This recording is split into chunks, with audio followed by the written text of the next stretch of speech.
चलिए एक्सरसाइज के हम लोग 2 नंबर को देख लेते हैं।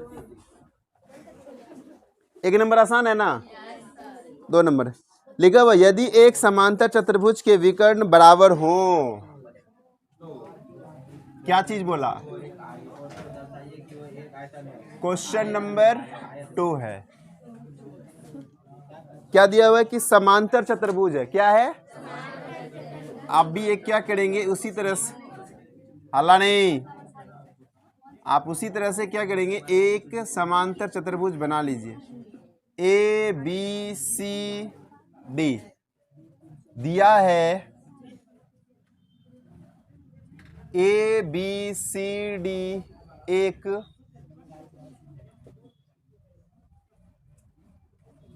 समांतर चतुर्भुज है। नहीं, ए बी सी डी एक और इसके विकर्ण बराबर है। साथ में क्या दिया हुआ है? जिसके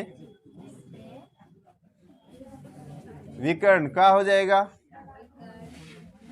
क्या? ए बी और सी डी है ना, ए सी तथा बी डी ना, ए सी तथा बी डी लंबाई में समान है ना, लंबाई में समान है। ठीक है। अब समांतर चतुर्भुज का कल प्रॉपर्टीज हम बताए थे। क्या बताए थे? समांतर चतुर्भुज का कल खासियत बताए थे ना, प्रॉपर्टीज बताए थे। क्या बताए थे? इनकी सम्मुख भुजाएं आपस में बराबर होती है ना, सम्मुख भुजाएं आपस में, अर्थात आप लिख सकते हैं ए बी किसके बराबर होगा? ए बी किसके बराबर होगा? और ए डी किसके बराबर होगा? ए डी किसके बराबर होगा? B C. और एक चीज और दे दिया, क्या दे दिया? ए सी और बी डी भी क्या है? समान है। समान मतलब बराबर है?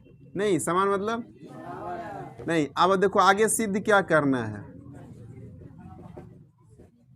सिद्ध क्या करना, देखो सिद्ध ये करना है कि दर्शाइए कि वह एक आयत है ना। क्या बताना है आपको? ए बी सी डी एक आयत है। चलिए देखिए, अब हम कल ये भी बताए थे कि हम आयत कब कहेंगे कि वो आयत है। बताइए, कब कहेंगे कि वो आयत है? जब उसका विकर्ण 90 डिग्री पे। आयत का विकर्ण 90 डिग्री तो कभी नहीं बोले थे कल। वर्ग का विकर्ण एक दूसरे को 90 डिग्री पर काटता है और समद्विभाजित भी करता है। समचतुर्भुज का भी करता है वह ना, समचतुर्भुज का विकर्ण एक दूसरे को क्या करता है? समकोण पर समद्विभाजित करता है। लेकिन आयत का तो नहीं बताए थे। आयत का क्या खासियत होता है? आयत का क्या खासियत होता है बताइए। आपको दिया हुआ समांतर चतुर्भुज, ये समांतर चतुर्भुज है। समांतर चतुर्भुज से आयत बनाने में कल हम बताए थे, समांतर चतुर्भुज से आयत बनाने के लिए हमको क्या चीज लाना पड़ेगा? विकर्ण का लंबाई यहां दे दिया, विकर्ण की लंबाई बराबर हो। और दूसरा प्रत्येक कोण 90 डिग्री का है ना, ये चीज पकड़ना है। क्या चीज होना चाहिए?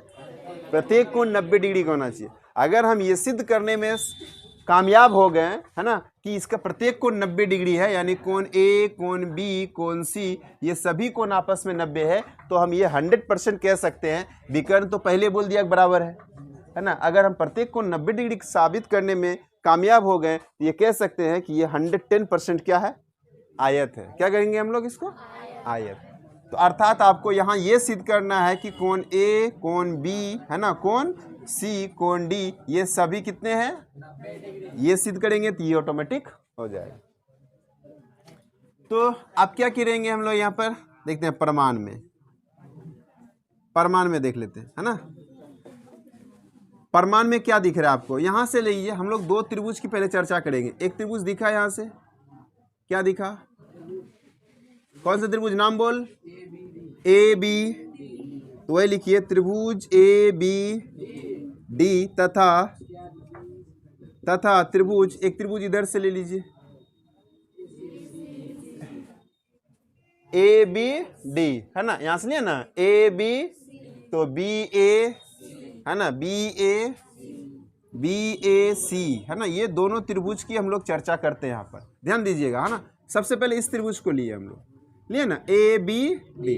अब क्या चल जाएंगे? बी ए डी है ना, बी ए है ना, बी ए सी, कोई दिक्कत?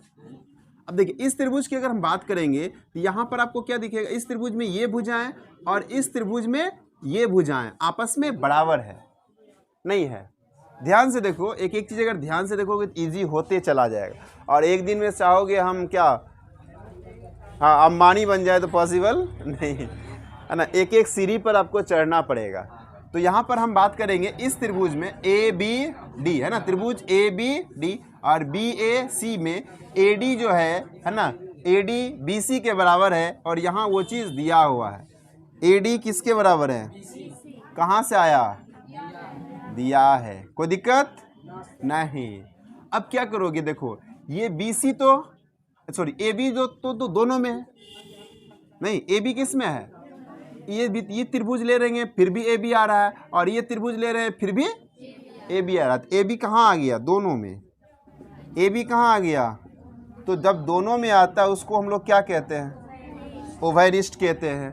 अब तीसरा, दो तो हम साबित कर दिए, तीसरा क्या करेंगे, ध्यान दीजिएगा, इसका ये विकर्ण है, नहीं इस त्रिभुज का ये विकर्ण है और इस त्रिभुज का ये विकर्ण, और ये विकर्ण की लंबाई क्वेश्चन में कह दिया बराबर है, क्वेश्चन में कह दिया क्या है, बराबर है। तो आप यहाँ पर क्या लिखिएगा, जो बी डी है वो ए सी के बराबर है, जो बी डी है वो ए सी के, ये भी कहाँ से आया, दिया है। अब साइड साइड साइड, नहीं साइड साइड साइड से ये दोनों त्रिभुज क्या हो गया, जल्दी बताओ, दोनों त्रिभुज क्या हो गया, क्या हो गया, सर्वांगसम हो गया। दोनों त्रिभुज क्या हो गया, बी ए सी एस एस एस से क्या हो गया, सर्वांगसम, क्या हो गया, सर्वांगसम। जब दो त्रिभुज सर्वांगसम होते हैं तो उसके जो करस्पॉन्डिंग पार्ट्स होते हैं वो क्या होंगे, इक्वल होंगे, उसके करस्पॉन्डिंग पार्ट्स। अब इस त्रिभुज की हम बात करेंगे तो इसमें ये कौन आ रहा है, नहीं आ रहा है, तो कौन ए है ना, कौन ए। अगर ए को लिखना होगा तो हम लोग बी ए डी भी लिख सकते हैं। एंगल कौन सा, बी ए बराबर। अब अगर इस कोण की हम लोग है ना, तो इस त्रिभुज की हम बात करेंगे तो इसमें ये कौन आ रहा है, नहीं आ रहा है, तो ये भी क्या होगा, बराबर होगा। तो हम लोग बी ए डी, एक इस त्रिभुज में ए लिए थे तो इसमें किसको लेंगे, बी, तो ए बी सी। एंगल क्या हो गया, ए बी कैसे बराबर हुआ, सी पी, सी पी होगा कि नहीं होगा। चलिए, जब आपको यहाँ पर दिख रहा है अर्थात आप एंगल ए बराबर बी भी लिख सकते हैं, है ना, आप ये भी लिख सकते हैं। किसको लिखेंगे, ए बराबर, ए किसके बराबर होगा, जब हम क्या किए, ये दोनों त्रिभुज को लिए तो ए किसके बराबर होगा, तो इसी प्रकार बी सी के बराबर नहीं हो सकता, नहीं हो सकता। तो यहाँ पर लिख लीजिए, आप क्या लिखिएगा, इसी प्रकार है ना, इसी प्रकार एंगल बी जो है वो किसके बराबर होगा, बी जो है किसके बराबर होगा, तो क्या सी डी के बराबर नहीं होगा, एंगल सी डी के बराबर भी हो सकता है, तो क्या डी ए के बराबर नहीं हो सकता है, डी ए के बराबर भी हो सकता है, नहीं होगा। अरे जिस तरह से हम ये दोनों त्रिभुज लेके यहाँ सिद्ध कर पाए कि ए बी के बराबर है, ए किसके बराबर है, उसी प्रकार से इधर से हम दो त्रिभुज ले लेंगे, एक त्रिभुज हम लोग फिर से यही लेंगे और दूसरा त्रिभुज इधर से ले लेंगे, तो यहाँ से ये दोनों भुजाएं आपस में बराबर होगा, ये क्या होगा, कॉमन होगा, और विकर्ण पहले से दिया हुआ है क्या है, बराबर है। तो अर्थात कोण बी जो है वो सी के बराबर होगा, कोण बी जो है वो सी के, और सी जो है डी के, और डी जो है ए के, और ए जो है, अतः आप क्या देख रहे हैं, ए किसके बराबर, ए किसके बराबर और बी किसके बराबर, तो ए सी के बराबर हुआ, नहीं हुआ। अब सी किसके बराबर और लेकिन डी किसके बराबर, तो क्या ए सी के बराबर नहीं होगी। अतः है ना, अतः क्या लिखोगे कि कोण ए जो है वो बी के बराबर होगा, कोण बी जो है वो सी के बराबर, सी जो है वो डी के बराबर, चारों कोण एक दूसरे के बराबर। क्लियर, यहाँ तो क्लियर, चारों कोण एक दूसरे क्या हो गया, बराबर हो गया। अब क्या लिखोगे, अब ये जानते हैं आपकी चतुर्भुज के चारों कोणों का योग कितना होता है, चतुर्भुज के चारों कोणों का योग कितना होता है, 300, अर्थात कोण ए प्लस कोण बी प्लस कोण सी प्लस कोण डी बराबर कितना। अब यहाँ पर आप क्या देख रहे हैं, चारों एक दूसरे के बराबर है, नहीं तो चारों एक दूसरे के बराबर है तो क्या हो जाएगा, तो हम बी के बदले ए, सी के बदले भी और डी के बदले भी, अर्थात बराबर सबको जोड़ेंगे तो नहीं आएगा 4। तो 4 एंगल ए इक्वल टू कितना 360, there 4 angle A equal to 360 divided by कितना, कट के कितना हो गया, कौन ए बराबर कितना, ए 90 तो बी भी 90, सी भी 90, डी भी 90 नहीं होगा। इसलिए क्या होगा, कौन ए जो है वो बी के बराबर है, बी जो है वो सी के, और सी जो है वो डी के, और सभी कोण क्या है 90 डिग्री। हमने प्रूफ कर दिया, प्रूफ करने में कामयाब हो गए ना। अर्थात क्या हो गया, अर्थात क्या हो गया, ए बी सी डी एक क्या हो गया, आयत है। कोई दिक्कत, यही प्रूफ करना था। हो गया, नहीं नहीं हुआ कि नहीं हुआ, कोई दिक्कत यहाँ तक में। चलिए